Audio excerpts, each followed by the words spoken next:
What are you looking for specifically from your guys over the next couple of weeks to, when you have 3 guys back who are already here, kind of know your deal, know your expectations? What are you hoping for them to improve on specifically the next few weeks? Just look for them to fine tune everything. The most important thing I want to see is being disciplined in all aspects of the game. A lot of times the coaches, we just think about on the field. I'm thinking about off the field too. How they living off the field, how they take care of their bodies. But for us on the field, on the football, knowing their assignments. You mentioned those 3 guys in particular, Bucky, Noah, and Jordan James. I look for all 3 of them just take another step in being able to help the offense. Dante had to be limited at all last week just because of the accident, or he been full go and everything? Nah, he been good to go. Him and Jaden both doing a good job, so he been good to go. I was going to ask, just how have you seen Dante and Jaden progress since spring? I think people were pretty impressed with what they looked like then, but how do they look now? I mean, they're doing good. Look, in that room there, I don't coach in a microwave way. I'm old school. It's gonna be a hot oven in there, and we let things cook in there the right way, and they'll be ready when their time comes. They're learning from those guys, but this ain't gonna be a microwave process. What do you want to see from them specifically tomorrow in the scrimmage? I just want to see all of them. Most important thing on the football. No balls on the ground, no MAs. I want to see all of them come out healthy. And I want to see all of them having an impact on special teams. I told my guys before, you want to play in the NFL, there's a couple things you got to be able to do now. You got to be a multifaceted back, and you got to be able to play, catch the ball, run the ball. You got to be able to play special teams. If you can't do that, you only dream about playing in the NFL. A lot of people saying they devaluing the running back position, or they're trying to be without the position. It's like R&B position, like music. You really can't have music without what? R&B. So this game gonna continue with the running back being a valuable asset. So I just tell my guys, you're gonna play special teams. You're gonna be able to catch the ball. We're gonna make ourselves as valuable as we can to this team. Are there specific positions, special teams wise, that running backs just naturally fit, or is it different by case basis for you guys? My thing, you got to make an impact on the team somewhere. You got one ball, all right, and then in that room there, we got 3 talented guys in that room.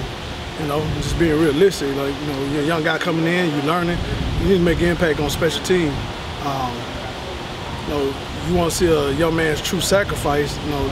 You'll see it through special teams, and you just learn the game from there.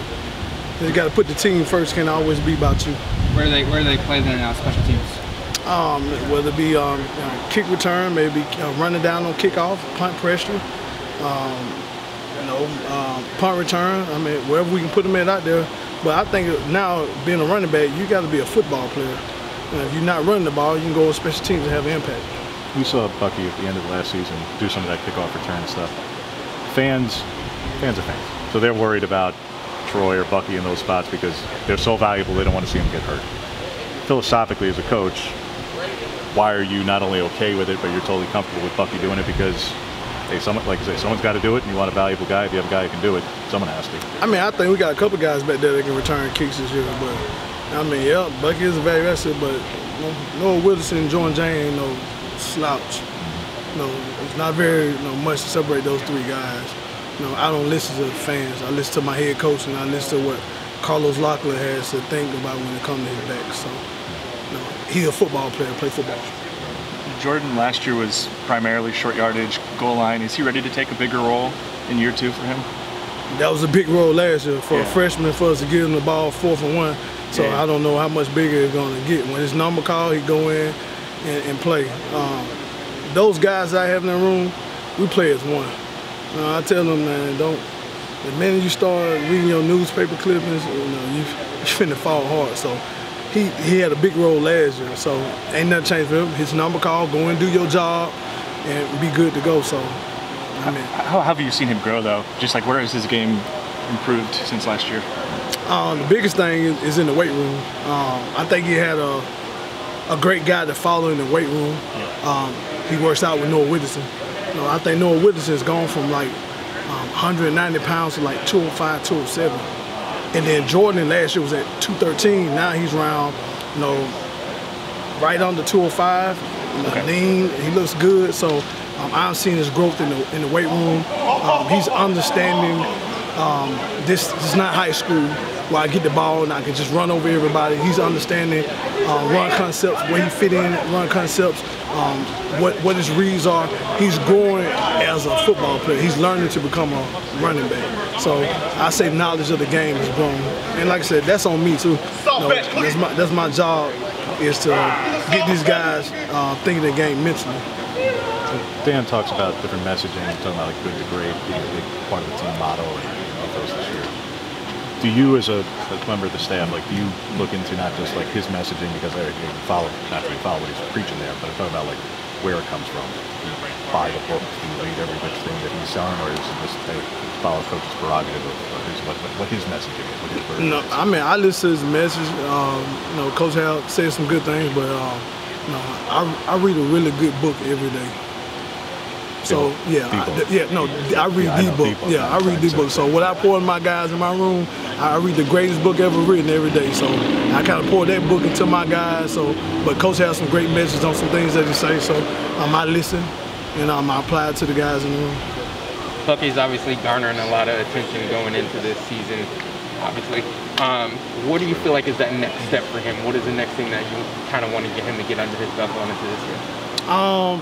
Biggest thing is keep playing football. Block out the outside noise. I don't think no guy in there get complacent.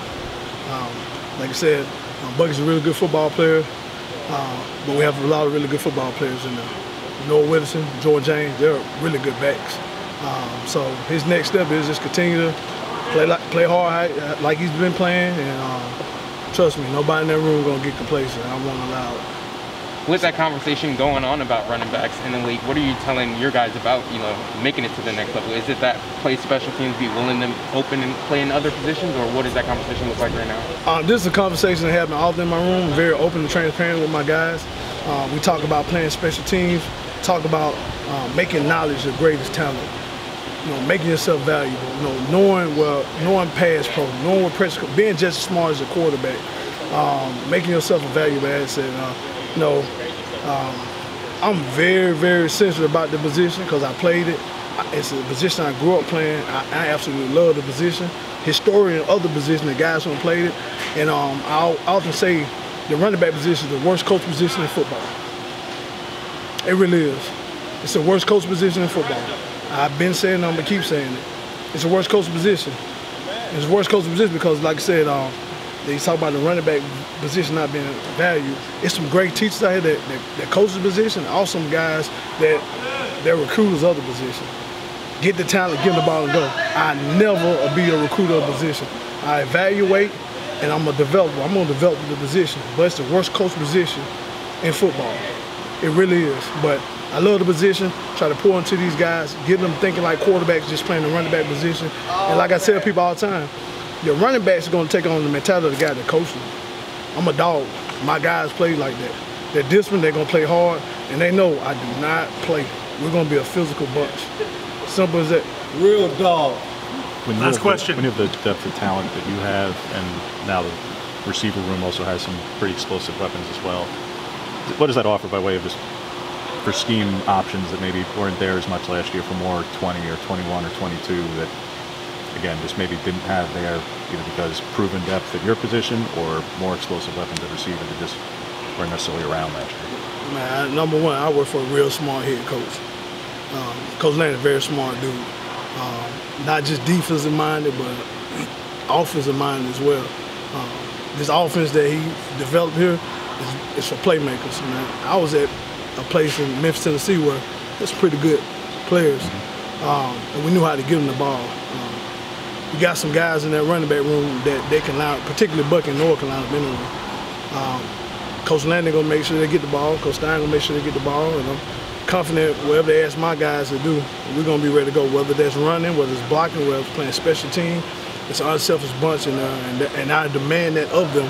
But wherever Coach Landon tells those guys to go, whatever we can help the team, that's what we're gonna do. Thank you, Coach. All right, Thank you.